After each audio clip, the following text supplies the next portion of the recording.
On April 1st, 2007, the first episode of Gainax's newest series debuted. That series was known as Tengen Toppa Gurren Lagann, or Gurren Lagann for short. The show was another big hit for the company due to its storytelling about a kid from the underground working his way to the surface and saving the world from two powerful beings, great heart-pumping action, a great soundtrack, and a good mix of comedy, drama, action, and sci-fi elements. Since the original series came out, the series has only grown in popularity, and the company behind the show responded to it with 2 movies retelling the original series released in 2008 and 2009, manga adaptation released in June 2007 and ran until July of 2013, 4 light novels, and a video game for the DS released in 2007. Flash forward to 2017, and the series is still acknowledged by many as one of the best anime Gainax has ever made, putting it on the same pedestal as Gainax's other popular anime series, Neon Genesis Evangelion. So with this year marking the 10th anniversary of the series, I wanted to give my viewpoints on it. I kinda went over this in my top 5 best anime of 2015 list, but now it's someone getting its own video. This isn't going to be so much of a review, however, as it is just me rambling for however long this video is about the show. So what do I think of this show in 2017? Well, I still really like it. I love the heart-pumping action most of the episodes had. The soundtrack was really damn good and memorable, some of my favorite tracks being Sora Hero Days, the ending song, Roro Fight the Power, Liberami from Hell, Happily Ever After, the list goes on. I also like most of the story, specifically Simon's character arc, where he goes from a weak child who tries really hard to be like Kamen, who's a pretty good character as well, but has to grow up pretty quickly and become his own person, which he does, and the scene where this occurs is pretty damn good. So another thing I liked about this show is its art style and animation. For a show about mechs that can combine with other mechs and punch other giant mechs with ridiculous weapons, the animation certainly fits the wacky premise of the show. Alright, let's throw away the shits. Did I really say that? Whatever.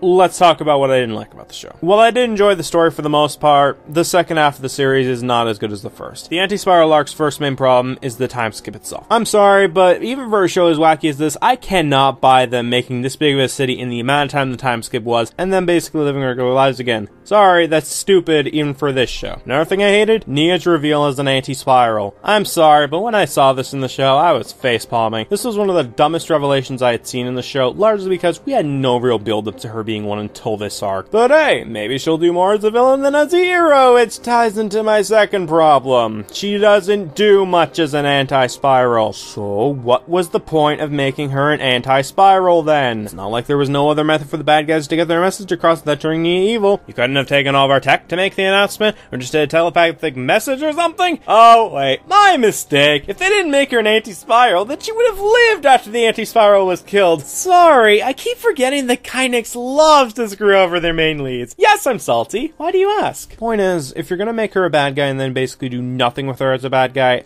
then that's a problem. Speaking of problems, pacing likes to drag its feet a lot during the first few episodes of its second half, which is kind of funny because, you know, there's only 12/11 episodes left at this point, so they can't really afford to drag its feet here. Another thing I didn't like / hasn't aged well is the character. Sure, I liked Simone, Kamina, V-Roll, Yoko, Kitan, and Nia, but a bunch of characters from both the heroes and villains, such as Lord Genome and even the Anti-Spiral to an extent, aren't that interesting, and when a bunch of them got killed from either faction, I barely cared. It was like, meh to me. Finally, the ending, and I'm sorry. I know it's Gainax tradition to do their endings the way that they do, but I still don't like the ending of this. Admittedly, if I felt bad for Simon, that means the writers did a good job making me care for the character, but I feel like it could have been executed better, especially with the whole anti-spiral thing. I don't know, maybe it's because after all the shit Simon went through, I feel like he should get a happy ending for all his troubles, but despite the ending Simon got, there was a couple small nuggets of good in it, like Viral getting a somewhat happy ending and Yoko going back to being a teacher. So yeah, that's honestly all I got for complaints. Some may argue that they are minor, and that's fair. But I figured in order to balance it out and give it a fair perspective, I'd add in my criticisms of the show as well,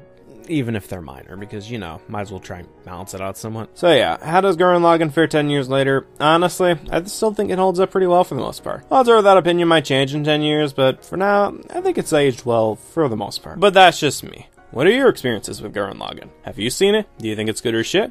Let me know in the comments below. Till then, thank you all for watching, and happy 10th anniversary, Gurren Lagann.